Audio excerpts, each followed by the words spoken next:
Investigación.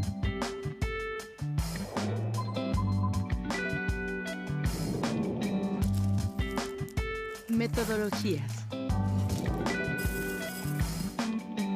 Conceptos. Síntesis.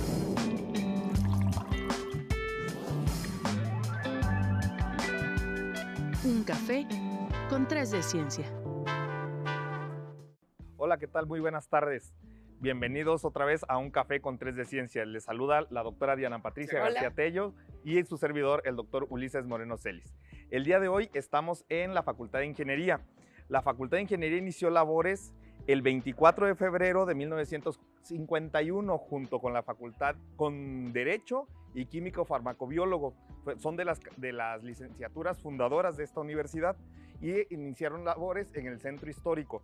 Actualmente lo conocemos como la Prepa Centro, ¿sí? Actualmente esta facultad cuenta con 13 licenciaturas y 21 posgrados y se encuentran en los campus Centro Universitario, Campus Aeropuerto, Campus Amazcala, Campus San Juan del Río, Campo Amealco, Tequisquiapan y Conca. Sí, está presencia en todos los campus. Todos los campus a lo largo de todo el estado. ¿Sí? Aquí en CEU se encuentra la licenciatura en arquitectura que se fundó en 2011 y en dicho programa se encuentra adscrita nuestra invitada, la doctora en arquitectura Reina Loredo Cancino, quien también es coordinadora del doctorado en innovación, tecnología y hábitat. Doctora, muchísimas gracias, bienvenida al programa Un Café con 3 de Ciencia y muchas gracias por aceptarnos el cafecito. Muchas gracias a ustedes por la invitación, bienvenidos a Arquitectura. Muchas gracias. Muchas gracias. Doctora, ¿nos podría contar un poquito sobre su formación académica?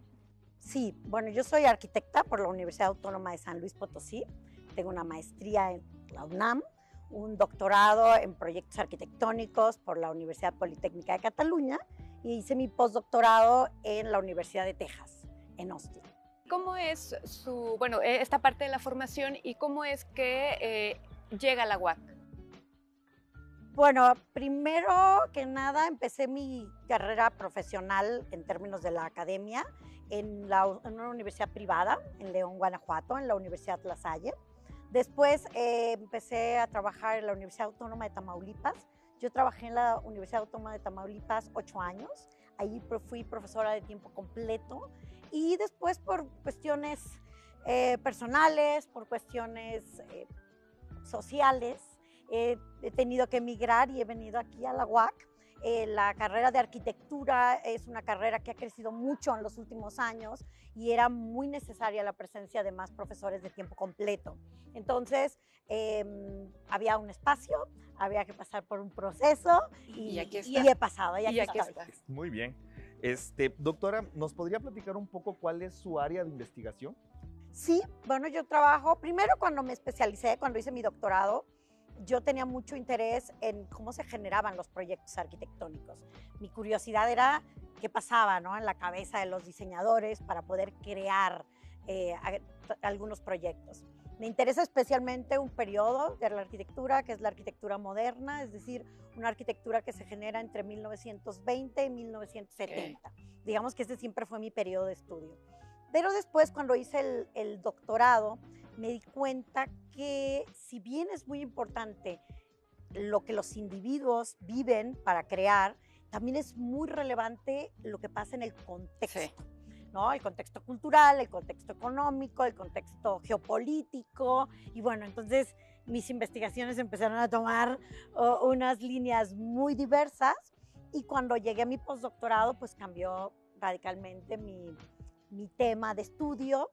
Ya me interesan los estudios historiográficos, es decir, lo que pasa en la historia de la arquitectura, ya no solo en México, me interesa el campo latinoamericano y me interesa justamente todo lo que sucede alrededor de la arquitectura. Todo. Y además de la arquitectura, también dentro de la producción académica que usted tiene un elemento importante que también es imprescindible en estos días estudiar, lo que es la cuestión ambiental o natural, ¿va? Hay uno de los trabajos que usted aborda patrimonio cultural y la cuestión natural. ¿Nos podrá platicar un poco, para las personas que nos están viendo, cómo es esta combinación, relación, y más en ciudades como la ciudad de Querétaro, que es patrimonio cultural de la humanidad. Entonces, ¿nos puede platicar un poco de eso? Bien, me interesa mucho entender el patrimonio y la cultura como un ámbito que no separa al ser humano y a la naturaleza. O sea, cultura y naturaleza están íntimamente relacionados. Lamentablemente, ¿no? Como profesionales, disciplinarmente, los arquitectos estamos a la defensa, ¿no? Del patrimonio arquitectónico construido. Y de alguna manera se nos ha enseñado que el patrimonio arquitectónico construido puede ser más relevante que nuestro patrimonio natural. Y no es así. Especialmente en una ciudad como Querétaro, ¿no? Donde sus antecedentes no están fundados en una visión abstracta de la arquitectura o de la ciudad, que sería la española, sino en una visión prehispánica, donde la naturaleza era lo más relevante, ¿no? Entonces, me interesa construir esa relación, explicar eso a mis estudiantes, ¿no? Cambiar esta idea de el espacio construido como el gran elemento relevante, ¿no? O sea, la artificialidad como elemento relevante, todo lo contrario, ¿no? La naturaleza es elemento contenedor, claro, y la arquitectura y la ciudad se insertan en la naturaleza. Y ahí hay un cambio radical de punto de vista. Claro. Sí. Y en este contexto de cambio, en este contexto de evolución, ¿cómo ha evolucionado la carrera de arquitectura desde sus inicios hasta ahora que usted es investigadora, que es profesora ya con bastante renombre en esta área? Bien, yo creo que hay un cambio fundamental por ahí de los 70s, cuando hay una corriente, ¿no? que plantea la ecología y la relación con la arquitectura, ¿no? Entonces empiezan a aparecer lo que son las ecotecnias, que son todos sistemas pasivos, sí, ¿no? Y en los 70s, es decir, yo estudié en los 90s y ya estudiábamos ecotecnias, ¿no? Pero digamos que era como una herramienta alternativa. Sí, sí. Se te daba la posibilidad de irte por las ecotecnias o ser un arquitecto expresionista, por así decirlo. Esto ha cambiado. Los 90s han traído una nueva posición y tiene que ver con la sustentabilidad, ¿no?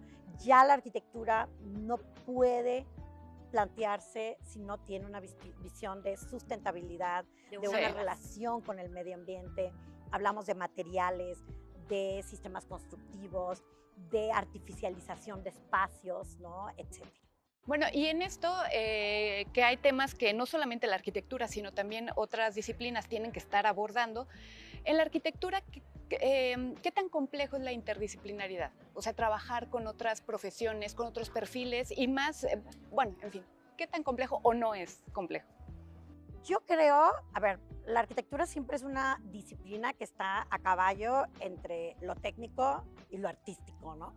O sea, realmente siempre creo que hemos tenido esa dualidad y creo que históricamente somos interdisciplinarios, ¿no? Es decir, yo trabajo desde hace mucho tiempo con sociólogos, con ecólogos, con antropólogos. Doy una clase aquí en la Facultad de Ingeniería y yo hago lo teórico y la antropóloga hace el práctico, ¿eh? En una clase de licenciatura.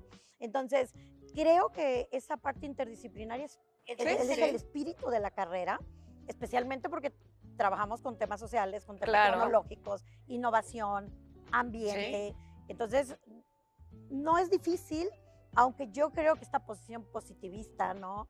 Que nos ha llevado a separarnos, de repente no deja que esas relaciones sean tan claras o que se fortalezcan, ¿no? Y entonces quedamos en elementos aislados. Y en este sentido, doctora, sus estudiantes, bueno, usted promueve en sus estudiantes el trabajo colaborativo con, por supuesto, con sus compañeros de la misma licenciatura, pero con otras áreas de la ingeniería o otras áreas de la universidad. Sí, por supuesto, tenemos, incluso, bueno, yo coordino un doctorado, ¿no? Es un doctorado multidisciplinario. Yo les cuento que tengo una clase donde yo soy arquitecta, la profesora, tengo un alumno bioquímico, tengo una alumna ingeniera industrial, tengo un alumno ingeniero en negocios, un alumno arquitecto, una alumna politóloga y un ingeniero en automatización, ¿no? Este es el proceso. Claro. Pero yo creo que hoy este es el camino, ¿no? O sea, una conversación transdisciplinar, interdisciplinar, multidisciplinar, donde pues todos tenemos, en este caso del doctorado, un objetivo común, ¿no? Que es la mejora claro. del hábitat social y del hábitat humano. Sí. ¿Nos podría platicar de manera breve en cada cuándo abre el posgrado, o sea, convoca el posgrado, y dónde podemos encontrar información para los y las interesadas en el posgrado? El doctorado en Innovación, Tecnología y Hábitat abre cada semestre. Okay. Tenemos convocatoria cada semestre. Pueden comunicarse conmigo a mi correo electrónico, va a aparecer ahí en pantalla, y yo soy quien puede darles informes. La información también está en la página web de la Facultad de Ingeniería. Bien, muchas gracias. Una pregunta antes de irnos a una breve pausa, doctora. ¿Cómo impacta sus trabajos de investigación en la sociedad? Así, el impacto directo que usted considere que tiene su trabajo. Bueno, yo primero espero que impacte a través de mis propios estudiantes, ¿no? De licenciatura. Claro, la formación. Porque yo creería que como investigadores, aunque tenemos este nivel high culture, ¿no? Donde nos juntamos solo Claro. investigadores, de alguna manera en nuestras aulas, en licenciatura, estamos bajando esto que investigamos, ¿no? Me interesa mucho, pues, aportar una postura crítica, ¿no? A la producción de la arquitectura. Y después, en los estudios historiográficos, creo que entender una visión diferente de cómo se ha escrito la historia de la arquitectura es muy importante para una sociedad. Y bueno, antes de irnos, pues también invitarlos, además del posgrado, invitarlos a que revisen también otros posgrados que ofertan, ya sea cada semestre o cada año.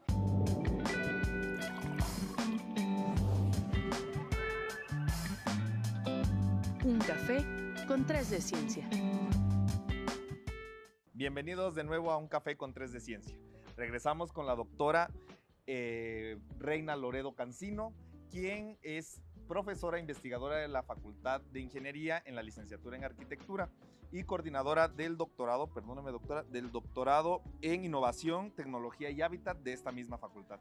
Bienvenida doctora, pues platicando un poquito en este sentido que estábamos cerrando de las cuestiones sociales, del impacto social, ¿cómo fomenta usted esta colaboración entre sus estudiantes? ¿Cuáles son sus estrategias a seguir para que los estudiantes puedan abrirse campo y poder colaborar con otras áreas? Bien, hace tiempo, ya tengo unos años que estamos trabajando con sitios web colaborativos. La intención es que estos espacios que los propios estudiantes crean se puedan compartir con otras universidades, ¿no? Con estudiantes de arquitectura de otras universidades. También trabajamos con estudiantes de grado y de posgrado, incluyéndolos en los proyectos de investigación, haciéndolos participar en eventos académicos nacionales e internacionales. Yo creo que hoy se nos permite, ¿no? Tener esa posibilidad de... Me encantaría ir a Buenos Aires, pero si no puedo, sí puedo escuchar a mis colaboradores, ¿no? Estudiantes, trabajar en estos foros. Entonces, promuevo esto siempre. Me gusta también que los estudiantes participen en los concursos de proyectos arquitectónicos, que son muchos y a nivel global. Por ahí tenemos estudiantes que participan en concursos de Infonavit, por ejemplo, y los asesoramos, los vamos acompañando, etcétera, ¿no? ¿Nos puede platicar algún proyecto, ya sea reciente o que tenga en puerta, sobre ya sea proyecto de investigación, de extensión, etcétera? Sí, ahora mismo estoy trabajando en un proyecto que tiene que ver con la construcción de carreteras en México y cómo las carreteras se han construido bajo algunos parámetros, ¿no?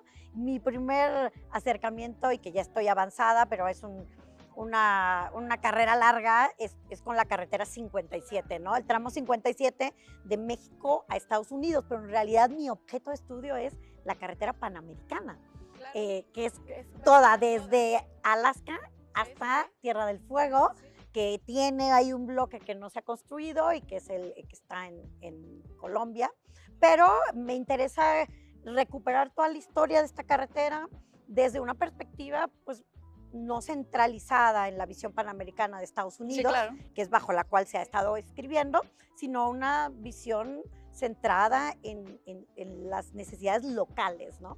Ahí hay un dato interesante, ¿no? La panamericana tiene un trazo que México modifica unos años después por intereses económicos, ¿no? Y comerciales. Entonces, ese tipo de datos son los que me interesan recuperar y estoy trabajando en este proyecto. Es un proyecto que colaboro con una serie de investigadores a lo largo de Latinoamérica. Es imposible hacer un proyecto de esta magnitud sola, ¿no?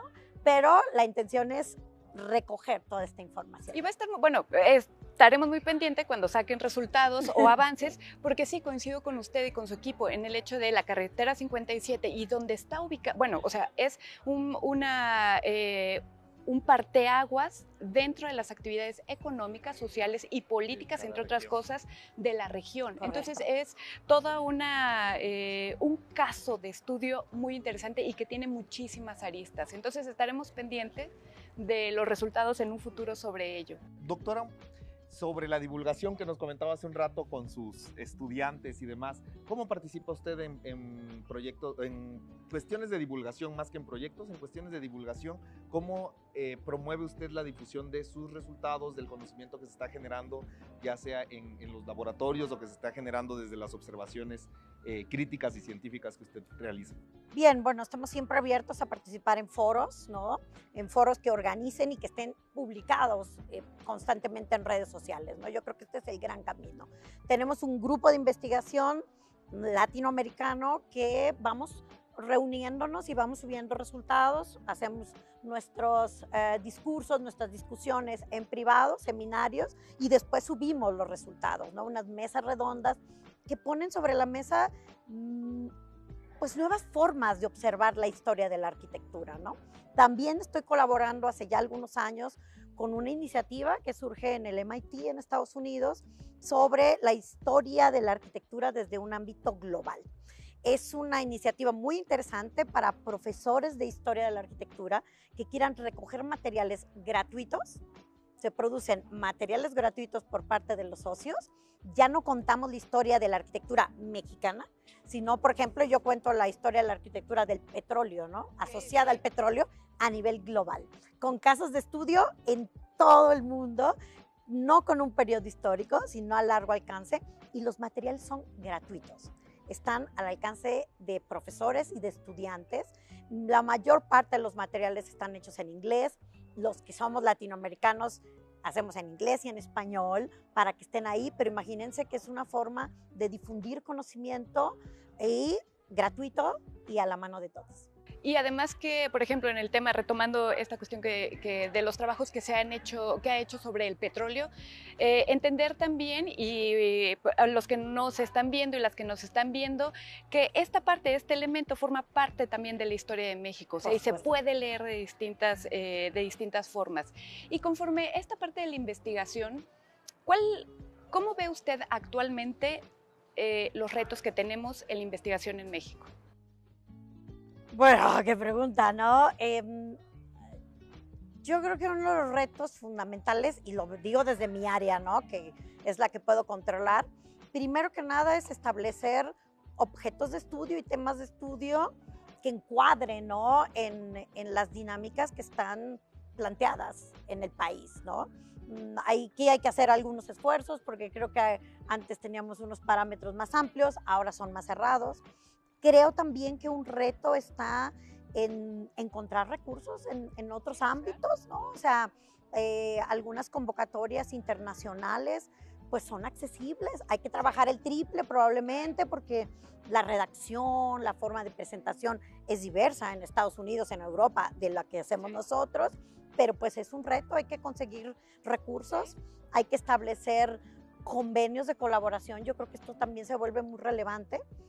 Creo que los grupos de investigación tienen que estar funcionando ya no desde esta perspectiva del papelito, sino de verdad compartir, en mi caso, ¿no? Por ejemplo, fuentes, archivos, acceso a materiales, que pues es con lo que yo trabajo, ¿no? Con material histórico. Y bueno, esto lo podemos hacer compartiendo y teniendo grupos de investigación y grupos de colaboración más amplios. Sí, todo un reto y todo un cambio de dinámica en el sentido de investigación a nivel nacional, ¿no? Que ha traído estos cambios en la propia política, que pues yo creo que como buenos investigadores todos nos tenemos que ir adaptando, porque si no, pues se pierde el sentido de la investigación. En este sentido, doctora, ¿qué consejo les daría usted aquellos que van empezando su carrera como investigadores, aquellos que están apenas iniciando un posgrado y que posiblemente continúen en el área de la investigación? ¿Qué consejo les da? Bueno, yo primero que nada pensaría en que hay que leer mucho, ¿no? Es el primer consejo. Hay que leer mucho. Después hay que entender que pues mucha gente piensa como nosotros, ¿no? Entonces aquella buena idea que nosotros hemos tenido, probablemente alguien más ya la tuvo en otro contexto y esto no es malo. Todo lo contrario, claro. ¿no? Es un ejercicio de enriquecimiento. Sí. A veces nos bloqueamos intentando, ¿no?, cerrar otros investigadores y yo creo que al contrario hay que aprovecharlos, hay que entender que eso que yo estoy interesado en otro contexto puede tener valor. Por ejemplo, en el contexto latinoamericano o, por ejemplo, en el contexto del sur global, ¿no? Un contexto más parecido al nuestro. También creo que hay que centrarse en investigaciones que busquen pues, una mejora, ¿no?, en la realidad mexicana. Sí. ¿No? Y esto implica también entender el contexto mexicano, contexto latinoamericano desde una complejidad mucho más profunda. Entonces, yo sí creo que es importante leer, abrir tu panorama, salir de tu disciplina de alguna manera y cruzar unas líneas. Sí, cruzar estas fronteras y algo, nos están viendo estudiantes, algo que acaba usted de mencionar. A veces nos encontramos con que, ay, no, eso ya no lo quiero estudiar porque ya lo estudió alguien. Pero tienen una particularidad, ¿no? Por ejemplo, desde la arquitectura, desde la antropología, desde la geografía, desde distintas disciplinas, yo les digo a los alumnos y a ustedes, si están interesados en estudiar un posgrado, están estudiando la licenciatura y quieren hacer un trabajo de investigación, que sus ojos, su personalidad, ustedes mismos, esa es la diferencia que hacen los trabajos de investigación. Entonces, sí, como diría algún filósofo, no hay nada nuevo bajo el sol, sin embargo, lo que es nuevo somos nosotros, correcto, nuestra visión, nuestra disciplina. Correcto. Sí. Y ampliar lo disciplinar, claro, nos ayuda muchísimo. Muchísimo. Sí, sí, sí. ¿Algo que le hubiera gustado saber antes de empezar su carrera como investigadora? ¿Algo que le hubiera gustado que le dijeran así, esto te va a pasar? Bueno, probablemente me hubiera gustado saber que intentar publicar en la revista de más alto nivel cuando es tu primer trabajo, pues es muy difícil, si no imposible, ¿no? Que el trabajo de investigación es un proceso, que hay que pasar por los rudos rechazos de revistas de menor calidad y vas a ir puliendo tu trabajo, ¿no? Hay mucha frustración al inicio por esto y hoy pues ya lo sé, y bueno, la experiencia me ha dado otras herramientas, pero ojalá que alguien me lo hubiera dicho. Sacudirse las plumas y volver a empezar, ¿no? Y empezar por donde empezamos todos. Claro, todos, exactamente todos. Y en ese camino, en esta trayectoria, ¿hay alguna anécdota, algún momento que haya marcado su vida en cuestión profesional? Sí, sin duda.